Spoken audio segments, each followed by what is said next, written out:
Le contenant est un espace banal cerné par une frontière. Dans le cas présent, le papier cadeau dont l'utilisation première est de contenir un espace est ici le récepteur d'une idée. Il devient aussi contenu car il véhicule ce qui est exprimé dans celui-ci, sa teneur et sa signification. Le don ne surgit qu'après la déchirure du papier cadeau. Ici, la déchirure est artistique et découpée au laser. Le cadeau suggère-t-il une apparition, une naissance ? Ces dernières notions renvoient-elles à celle de don de vie ? Le cadeau suggère-t-il, au-delà, la création ? Force est de constater qu'il n'est pas étranger à l'idée de séduction. Séduire, c'est créer une émotion.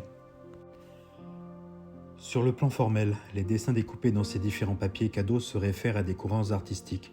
L'art cinétique, pour certains, une abstraction géométrique pour d'autres. Parfois le végétal semble figurer la maille, le tissage, des écailles sont parfois également suggérées. Des familles formelles peuvent apparaître. J'ai réalisé pour le moment plus de 150 dessins numérisés que je découpe au laser, en changeant de papier cadeau et en variant les couches superposées de papier. En moyenne, une grande quantité de propositions s'offre à moi dans le cadre de cette création. Un protocole s'établit avec l'acquéreur. La modique somme de 10 € par dessin encadré sera reversée à une association humanitaire. Cette dernière sera différente pour chaque présentation de ce travail. L'attestation fournie par l'association sera exposée à même titre que la série de dessins. Dans mon travail, une des dimensions essentielles est la part critique, et en particulier le caractère ironique de l'analyse.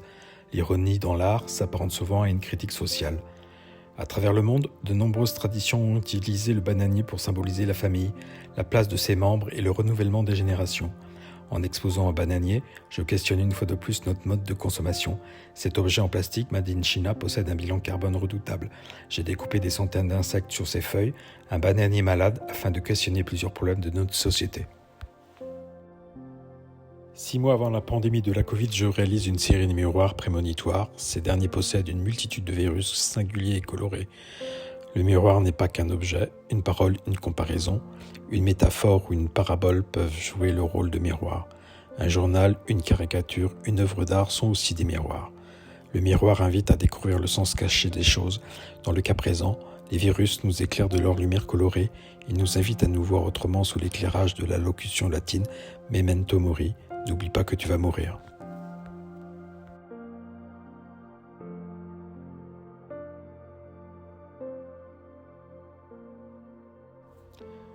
L'art reste un moyen de ne pas oublier les événements qui ont marqué l'histoire.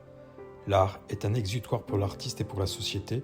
Cela permet donc d'extérioriser ce qui se passe en soi pour mieux se comprendre, se purifier, avancer. Les pendaisons multiples en Iran et à travers ces actes, la peine de mort dans le monde, une incompréhension qui se traduit par un hommage pour ceux et celles assassinés par des actes sanguinaires.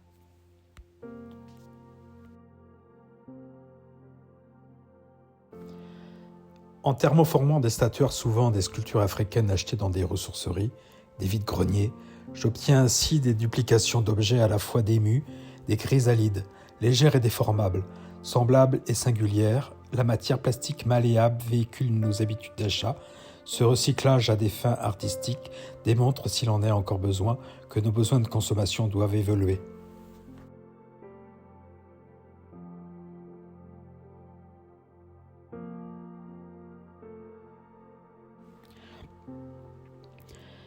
Dans cette série des tombées, ces personnages dans le vide peut être interprété d'un point de vue freudien comme une aspiration à se laisser aller, à lâcher prise, à ne plus contrôler les situations. L'arrière-plan, une composition abstraite, nous ramène à l'inconnu. Ainsi, chuter dans le vide peut être associé à une déchéance personnelle. Les chutes des corps dans l'essor de l'art renvoient à l'idée de la fragilité et de la vulnérabilité humaine. La couleur des papiers découpés engendre de l'espoir. La danse contemporaine s'amuse avec la gravité des corps.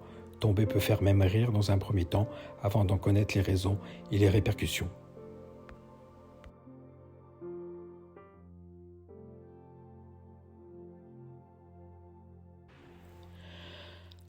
En demandant à l'intelligence artificielle, par l'intermédiaire d'un prompt, quel visage aurait Robert Mapplethorpe, artiste photographe renommé et mort fin des années 80 du sida, j'obtiens 3 visages d'un homme âgé et marqué, 3 portraits qui traversent le temps. Une machine laser réalise l'image sur un tissu intissé, pailleté, et pour donner de la profondeur à l'image et un aspect fantomatique, un film électrostatique vitre-goutte d'eau est rajouté à l'image. Ces 3 personnages à la fois réels et fictifs sont un hommage à nos disparus.